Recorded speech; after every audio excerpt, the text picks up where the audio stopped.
اعوذ باللہ من الشیطان الرجیم بسم اللہ الرحمن الرحیم الحمدللہ رب العالمین والعاقبۃ للمتقین الصلاۃ والسلام علی سید الاشرف الانبیاء والمرسلین اللہم صلی علی سیدنا و مولانا محمد و آل محمد۔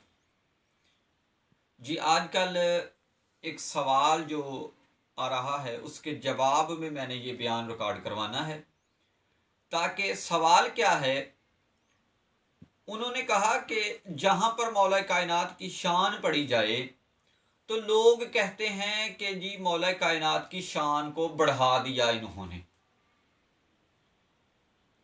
تو اس کے لیے میرے پاس جواب ہے کہ ہم نے نہیں کسی کی شان کو بڑھایا، یہ جو شان ہے یہ رب کریم کی طرف سے ہے۔ ہم کون ہوتے ہیں کسی کی شان بڑھانے والے یا کم کرنے والے؟ شان تو وہ ہے جو نبی کریم صلی اللہ علیہ وسلم نے بانٹ بانٹ کے عطا کر دی ہے، یعنی کہ جیسے آدم علیہ السلام سے لے کر حضرت عیسیٰ پاک تک جو انبیاء آئے ہیں ان پر فضیلت دی ہے حضرت محمد مصطفیٰ صلی اللہ علیہ وآلہ وسلم کو، اسی طرح جو شان صحابہ کرام میں ہے ان پر فضیلت دی ہے مولا کائنات کی شان کو۔ یعنی حضرت ابوبکر صدیق رضی اللہ تعالیٰ عنہ کی شان اپنی جگہ پر ہے، وہ صدیق ہیں، اور صداقت کا کوئی لفظ کم نہیں ہے کہ ان کو صدیق ہم نے نہیں کہا، ان کو صدیق کہا ہے رسول کریم کائنات نے، اور اللہ نے حکم دیا ہے نبی کریم کو کہ آپ ان کو صدیق کہیں۔ پھر شان ہے حضرت عمر فاروق کی، وہ ہمارے سر کا تاج ہیں، تو پھر سر کا تاج کیوں نہ ہوں؟ کیونکہ وہ اہل بیت کے غلام ہیں۔ حضرت عمر فاروق جو ہیں وہ غلام ہیں اہل بیت کے، ان کی شان ایک اپنی جگہ پر بلند ہے۔ حضرت عثمان غنی کو دیکھ لیں، وہ حیا کے تاجدار ہیں، ان کی شان اپنی جگہ پر ہے، لیکن ان پہ فضیلت جو حضرت علی کی شان کو ہے وہ کسی صحابہ کی شان مولا سے مل ہی نہیں سکتی۔ اس کی مثال ہے کہ یہ کتاب ہے ہمارے سامنے، یہ آپ دیکھ رہے ہوں گے، شہید ابن شہید ہے، اور اس میں کچھ حدیثیں نقل کی گئی ہیں مولا کائنات مولا علی مشکل کشا کرم اللہ وجہ الکریم کی شان میں۔ تو یہ ہم نے نہیں کہا، رسول کائنات فرما رہے ہیں، اللہ نے حکم دیا ہے رسول کائنات کو کہ یہ آپ فرمائیں۔ کیا؟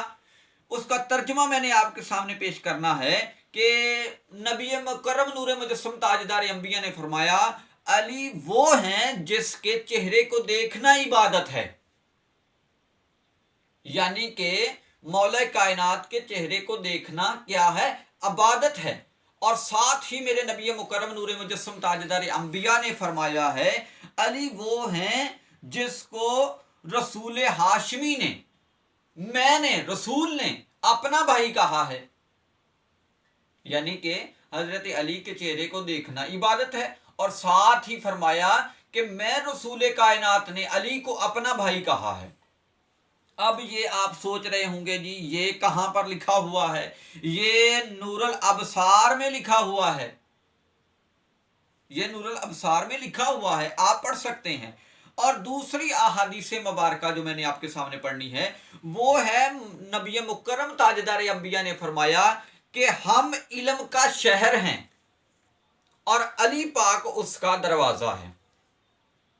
اور اب یہ جو شان ہے یہ ہم نے اپنی طرف سے نہیں، یہ نور مجسم تاجدار انبیاء بیان فرما رہے ہیں، وہ صحابہ میں بیٹھ کر مولا کائنات کی شان پڑھ رہے ہیں کہ میں علم کا شہر ہوں اور علی اس کا دروازہ ہے۔ اب یہاں پر لوگوں نے اس احادیث کو بڑھا کر پیش کیا کہ جی اس کی بنیاد بھی ہے اور اس کی چھت بھی ہے اور اس کی دیواریں بھی ہیں۔ نہیں، یہ حدیث جو ہے یہ یہاں تک کی ہے کہ نبی نے فرمایا میں علم کا شہر ہوں اور علی اس کا دروازہ ہے۔ اب بنیاد کا لفظ یہاں پر استعمال ہوا ہے، یہ حدیث کے الفاظ نہیں ہیں۔ جھوٹی باتوں سے صحابہ کی شان اور فضیلت بلند نہیں ہوتی، کہ جھوٹ پہ جھوٹ آ رہا ہے کہ نبی نے یہ بھی کہہ دیا، نبی نے نہیں، یہ حدیث یہاں تک ہے، اس میں حضرت ابوبکر صدیق کا لفظ نہیں آیا،